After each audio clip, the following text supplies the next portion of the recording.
कक्षा 6 की बीजगणित प्रश्नावली 11.1 का तीसरा सवाल ले रहे हैं कि किसी परेड में कैडेट कैडेट जो बच्चे लोग खड़े होते हैं ना, वो खाकी वर्दी वाले हैं ना, या कोई भी मान लो पुलिस वालों का भी हो सकता है या आर्मी का भी हो सकता है, उसमें जो है मार्च कर रहे हैं। वो जो चलने को मार्च बोलते हैं, ठीक है। तो कैसे चल रहे हैं? एक पंक्ति में 5 कैडेट हैं। यदि पंक्तियों की संख्या ज्ञात हो, ठीक है, पंक्तियों की संख्या ज्ञात है, यहाँ पर बोल रहे हैं, तो कैडेटों की संख्या ज्ञात करने के लिए क्या नियम है? नियम बनाना। चलो जी ज्ञात करते हैं। अब कैडेटों की संख्या ज्ञात है तो क्या कर लेते हैं, मान लेते हैं कि कैडेट की संख्या, मान लेते हैं पंक्तियों की संख्या, वो पंक्तियों की संख्या ज्ञात हो तो माना पंक्तियों की संख्या, माना पंक्तियों की संख्या n है, पंक्तियों की संख्या बराबर n है, ठीक है। और एक पंक्ति में 5 कैडेट हैं, ये बता रहे हैं, तो एक पंक्ति में कैडेटों की संख्या लिख दो।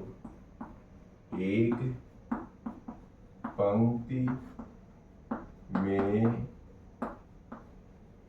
कैडेटों की संख्या, मतलब एक पंक्ति में कितने मार्च पास करने वाले लड़के रहते हैं, ठीक है ना, तो वो है 5। तो अब क्या कह रहे हैं कि नियम बता दो। तो कैडेटों की संख्या ज्ञात करने का नियम तो कितना हो जाएगा? 5 में n का गुणा कर दो तो 5n हो जाएगा। तो कैडेटों की संख्या ज्ञात करने का नियम, कैडेटों की संख्या ज्ञात करने का नियम क्या बन जाएगा? देखिए, पंक्तियां n, कैडेट 5, ये पंक्ति में तो कितना बन जाएगा? 5n। बस यही आंसर है, बहुत सिंपल है। इसी का अगला प्रश्न लेते हैं। क्वेश्चन 4 है कि एक पेटी में 50 आम हैं, ठीक है। आप पेटियों की संख्या के पदों में आमों की कुल संख्या को किस प्रकार लिखेंगे? और ये दिया हुआ है कि पेटियों की संख्या के लिए बी शब्द प्रयोग, मतलब पहले से फिक्स कर रखा है, ठीक है ना। तो अब क्या दिया हुआ है? जो पहले से फिक्स है वो लिख लेते हैं। पेटियों की संख्या बी है तो लिखना है पेटियों की संख्या बराबर बी, ठीक है। और एक पेटी में कुल आम है 50। एक पेटी में कुल आम है, कुल आम है 50 आम एक पेटी में भरे थे, ठीक है। अब क्या कह रहे हैं कि उसके लिए क्या करना है? आप पेटियों की संख्या के पदों में आमों की कुल संख्या, मतलब आमों की कुल संख्या निकालनी। तो चलो लिख देते हैं। आमों की कुल संख्या का नियम है ना, आमों की कुल संख्या कितनी हो जाएगी? आमों की कुल संख्या कितनी हो जाएगी? हो जाएगी पेटियों की संख्या गुणे आम की संख्या गुणे आम, यानी कि एक पेटी में आम गुणे पेटियों की संख्या, यानी पेटियों की संख्या गुणे आम, ऐसा लिख लो। पेटियों की संख्या गुणे आम की संख्या, ठीक है। ये आम जितने एक पेटी में आम, ऐसा नहीं, एक पेटी में आम, पेटी में संख्या गुणे एक पेटी में आम। एक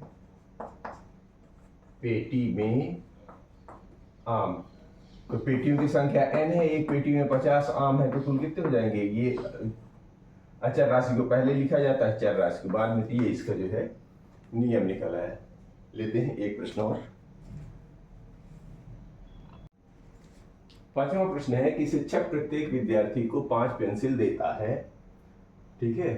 कितना दे रहा है? हर विद्यार्थी को 5 पेंसिल, और विद्यार्थी की संख्या ज्ञात होने पर आप कुल वांछित पेंसिलों, मतलब जरूरत कुल टोटल कितनी निकल पा रही पेंसिल, वो पेंसिलों की संख्या बता सकते हैं। बिल्कुल बता सकते हैं। तो विद्यार्थियों की संख्या के लिए एस का प्रयोग किया, उन्होंने कंडीशन दे दी है, तो ठीक है। हम लिख लेते हैं विद्यार्थियों की संख्या S, ये हो गया विद्यार्थियों की संख्या, क्योंकि पहले से दे रखा है S तो हम भी ले लेते हैं S, ठीक है। और हर विद्यार्थी को 5 पेंसिल मिली हुई है, तो लिखो प्रत्येक विद्यार्थी को प्राप्त पेंसिल, प्रत्येक विद्यार्थी को प्राप्त या मिली प्राप्त पेंसिल, प्रत्येक विद्यार्थी को कितनी मिली है? 5, ठीक है। तो कुल पेंसिलों की संख्या, कुल वांछित पेंसिलों की संख्या वो पूछ रहे हैं, तो लिख दो कुल वांछित पेंसिलों की संख्या कैसे निकलेगी? कुल विद्यार्थी में प्रत्येक विद्यार्थी को मिली पेंसिलों की संख्या गुणा कर दो, तो करेंगे विद्यार्थियों की संख्या गुणे विद्यार्थियों की संख्या में गुणा कर दीजिए विद्यार्थियों को मिली पेंसिलें, विद्यार्थियों को प्राप्त पेंसिल, विद्यार्थियों को प्राप्त पेंसिल, पेंसिल के या पेंसिलें हो जाएंगे, ठीक है। तो विद्यार्थी थे S, मिली थी 5, ठीक है ना, तो बन जाएगा सॉरी 5 पहले आ जाता है, S बाद में आ जाता है, तो 5S ये हमारा इसका नियम निकल आ जाता। तो 3, 4, 5 अभी लिया है, आगे के सवाल अगले वीडियो में।